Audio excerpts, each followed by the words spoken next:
No, okay, go ahead. Who's first? Just who cares? Okay. I'm Molly Fuller. I'm Robert Miltner. And we're both writers. Yeah.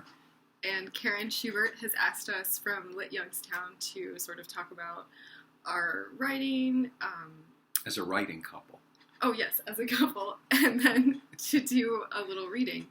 So, what did you want to talk about first? Well, we met, actually, at a reading, which was a great way for us to start a relationship, because we're both writers, and we came from backgrounds. Molly's background is in fiction, and mine is in poetry, but as a couple, we've been crossing genres all over the place and writing whatever genre we feel is right to find new ways to say things we want to talk about. Yeah, so that's one of the nice things about having my partner also be a writer is he's also my first reader. And, you know, as soon as I write something, I get really excited and I want him to read it immediately, like no matter what he's doing.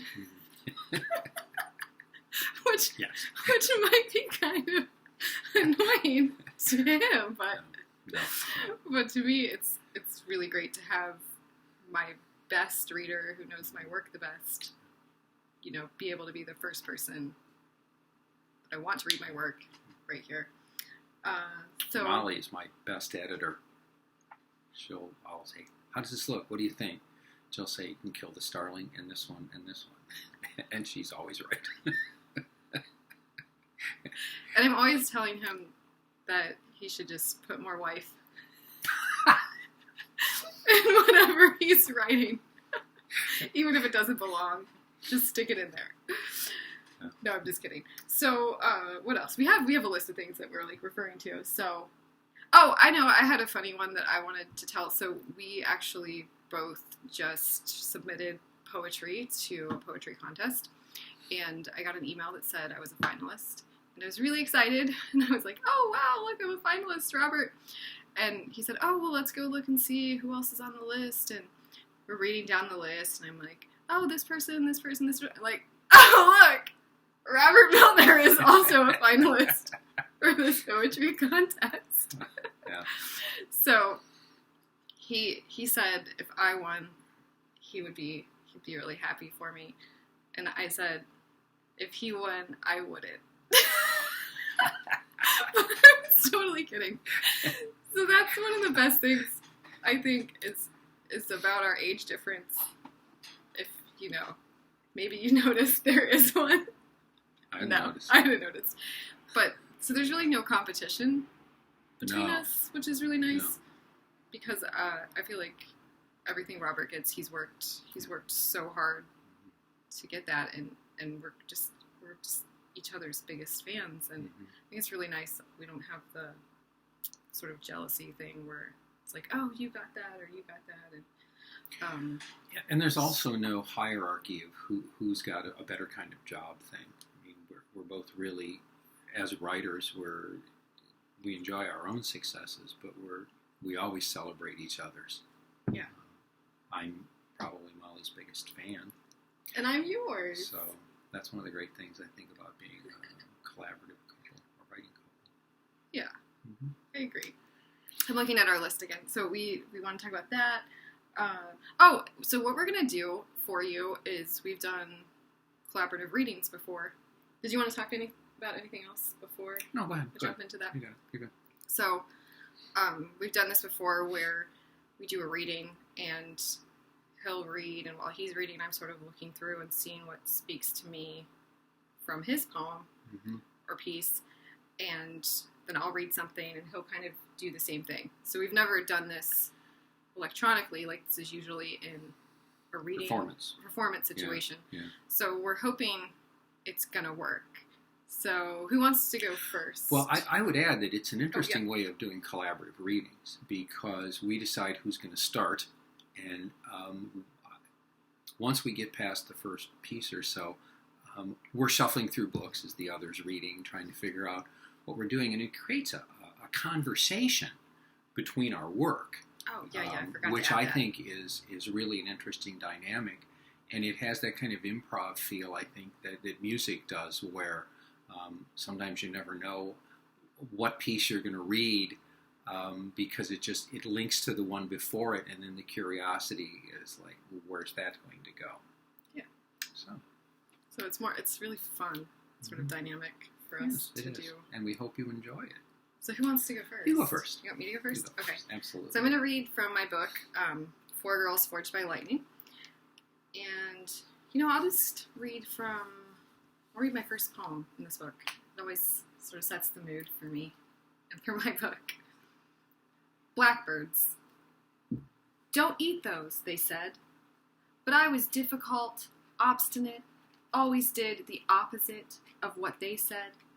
I took handfuls of the bright red berries. I put them in my mouth, smeared the juice across my lips, staining my teeth, my hands. Later, I watched birds eating them, flocking to them, not even pausing to rest as they stripped the bush of the crimson fruit.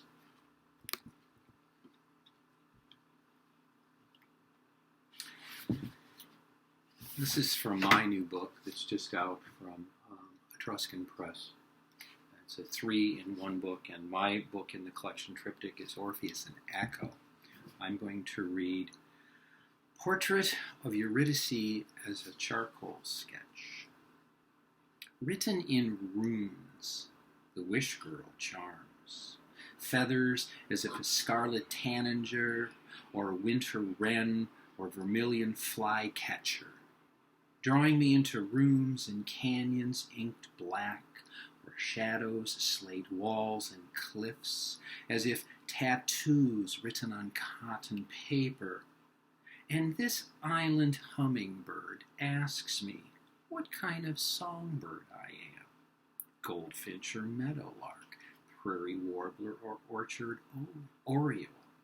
Imagine, I say, I'm a school bus of open beaks, a jazz band of bobolinks, an aviary of titanium tin whistles, where world is whorl, is word, is letter, is poem, written on an open origami palm, and skin is paper, is tale, is talent dream song, is a stylus sketch of deranged cages where her hands are paper birds. Girl sitting against a wall. She sits in a chair next to the window. A passing train rattles the pane behind her. She feels the journey in her neck, back, hips, thighs. Watches the rain splash against glass. Sees it bead up for a moment before streaming down and away. Her father calls her name from the kitchen. She gets up, walks toward his voice. A single bulb floods the space with pale yellow rays, like sunlight settling toward the bottom of a lake. She holds out a glass of water, watches him clutch it, cradle it close to his chest, swaying to his own rhythm before he spills it onto the floor. Her body is weary, his bones are knots. She imagines the young mother driving her 4 children into the pond, the green liquid lapping the windows like a lullaby, luring her to rest. She presses her fists to her eyes. Her circled hands unclench, unfurl, become the opening buds of water lilies. Eurydice waiting. A small woman in a long golden dress leans against the dark wall. Her right hand rests against fabric. Her left hides behind her back. While she waits, she poses, as if an actress alone on a stage in an empty theater, illuminated by a lone stage light. Her off-the-shoulder dress, with its cleaving chevron, makes her neck seem especially elongated. Blue heron, borzoi, gazelle, detached chalice, estranged and floating in the atmosphere of an other world or underworld, seen as if shadow and shawl. She's a faceless figure foregrounded, as if a waiting paper doll, cupping hope in a hidden fist. She leans and listens. No birds sing. She leans and wonders. Is that footsteps percussion calling and awaiting? A rescue song response from Orpheus? Or is it only her heartbeat's echo? A story about Ophelia. Her hair is wet. It will not dry. She twists the strands around and around in her palms. But the hair keeps stretching, like fishing line, like taffy. She stands knee-deep in the water, her feet covered in silt. She bends toward her toes, the better to see them. But she only succeeds in getting the tip of her nose wet. She laughs. This laughter is a lovely sound. We all run to hear it. We want to join her. But what if we all get tangled in hair? What if she were to drown? Portrait of Echo as Camille Monet in a red cape. Song. Do you see me now, Claude? I am red as if a scarlet ibis, as if a rose finch, as the ruby throat of a hummingbird. See how I loft as if a medieval cathedral, my spire scraping a cumulus cloud sky. Framing myself in these open French doors, I arch my back as if a bridge, as if a figurehead of a sailing ship arriving in an inland harbor. Will you give me, Claude, half the attention you give to your canvas?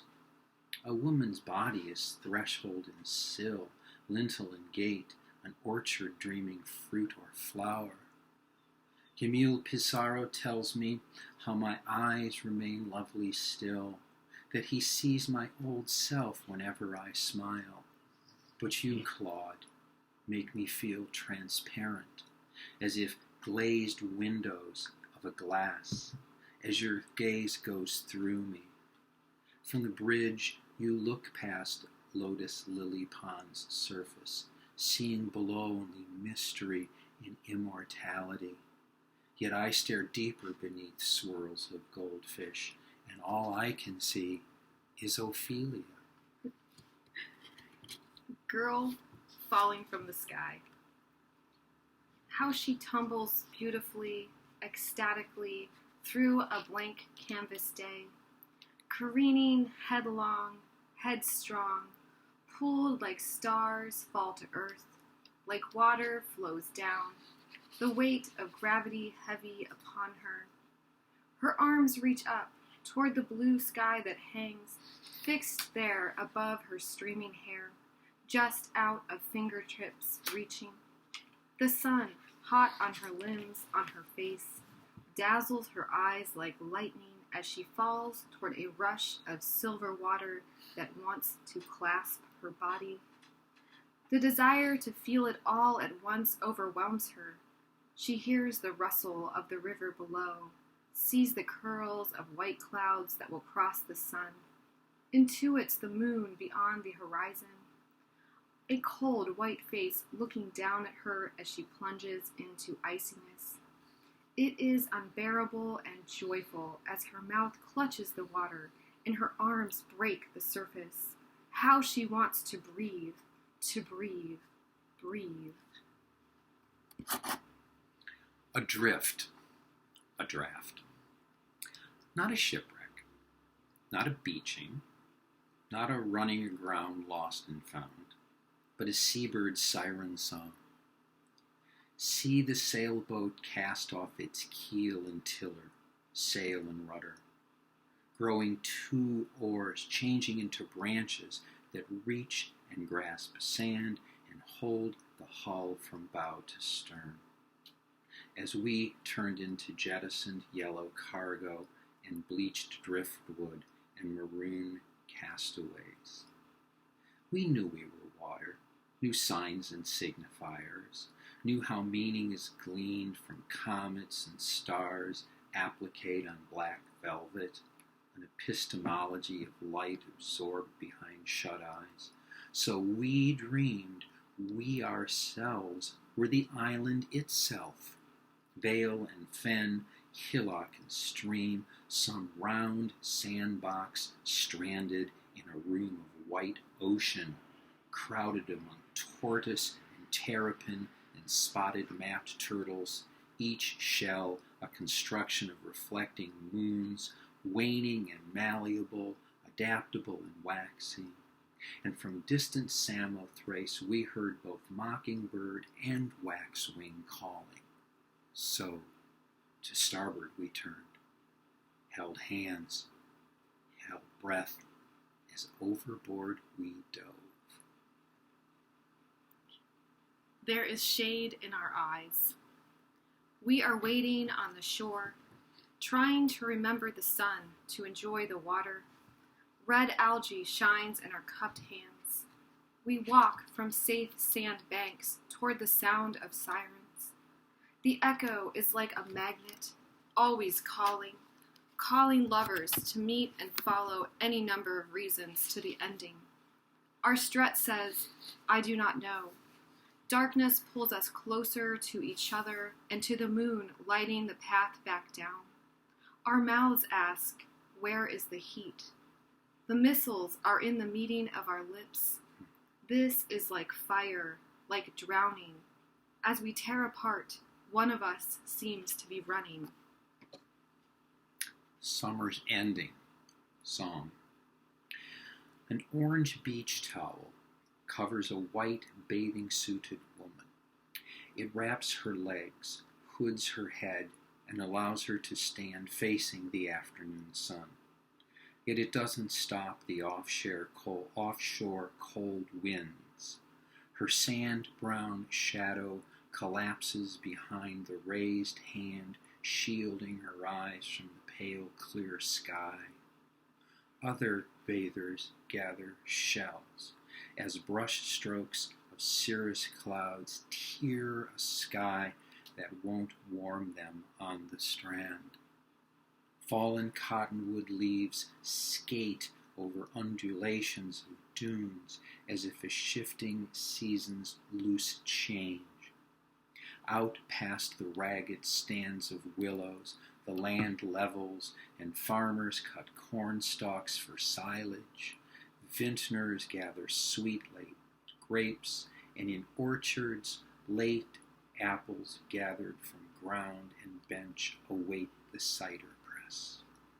One morning snow arrives in dervishes and drifts, as if an ocean of whitecaps flattening to linen and dun beaches, where a motionless flock of monochromatic seagulls, held aloft by brisk headwinds, flap in place, a tied string of origami marionettes. Shelter. Close it. Should this be the last? Yeah. Okay. She will be a dark photograph, mysterious, laughing into his shoulder when he asks, does it scare you?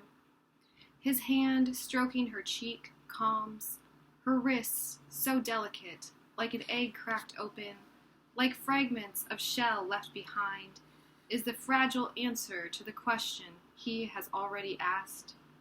She will say yes, say hold me close. She'll lie down on his shell-white sheets. He will smell her pink perfume later on his pillowcase. He'll think of her red hair. She will be the question this time, hold herself safely in the mystery. He will wait for the question, develop the image between his two hands. He will answer. She will take shelter in that unknowing. So unfortunately we can't keep track of when they're going to do our lawn maintenance, so I guess we'll wrap up. That was applause.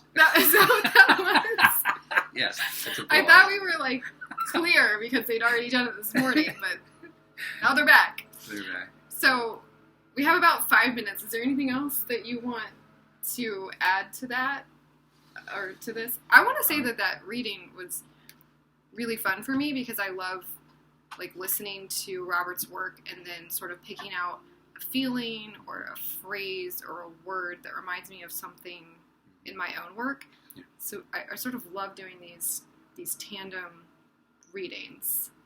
Yeah, I like it. What I like about it is it has a spontaneity to it. You know, we don't have a set reading list. That too. We respond to an image, perhaps. I mean, you had the Ophelia poem, and I immediately knew which one I wanted to go to. And what it does is it stitches our work together. It almost is like a sequence, a spontaneous sequence. And some of it is just because we know each other's work so well. I mean, I can glance at a title and I know what's in there, or I'll hear a line and I'm shuffling. There's 3 or 4 pieces, and it's not that we get together. Actually, we get together every Tuesday and we go, "What image are we using this week?" I think we're using Ophelia this week. What about on Tuesday? We write taco poems. Obviously. We both of the books we read from are works of prose poetry, and that also links us together too, because it's our real of the genres we write in. It's the one we share the most closely. We both do fiction.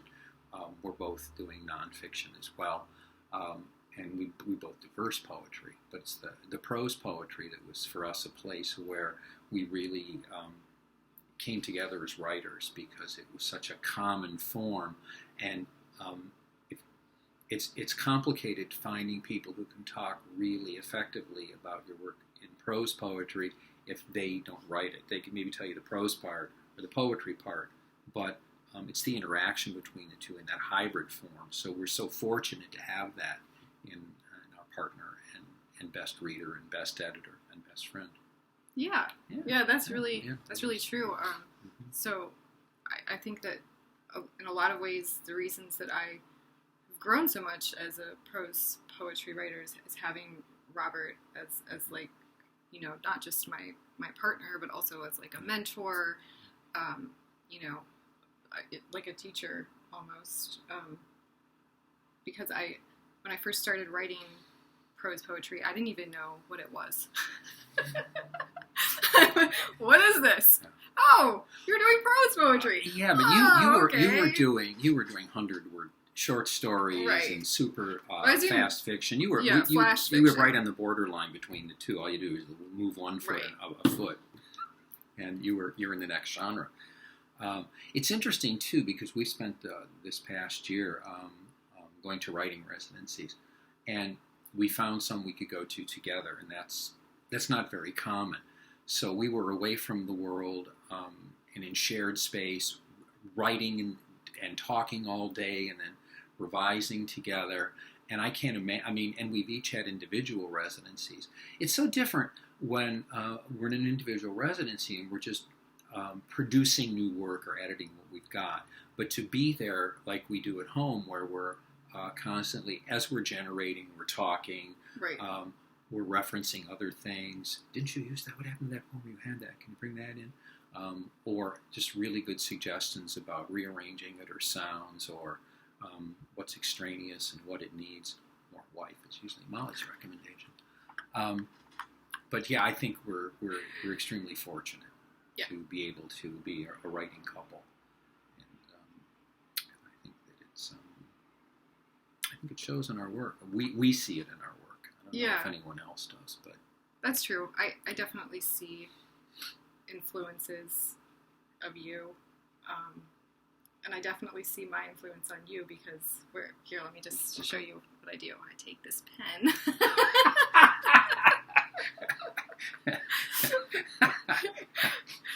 I'm a nice editor. You are. You are a very good editor. But I mean, am I nice about it sometimes?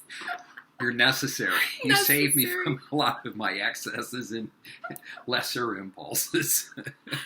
Oh my goodness. Well, all right. Well, thanks for listening to our conversation. And I just want to, one more time, pitch Robert's new book. Totally unbiased here. It's amazing. So this is from Etruscan. Yes. And I'll just leave you all with that. All right, bye.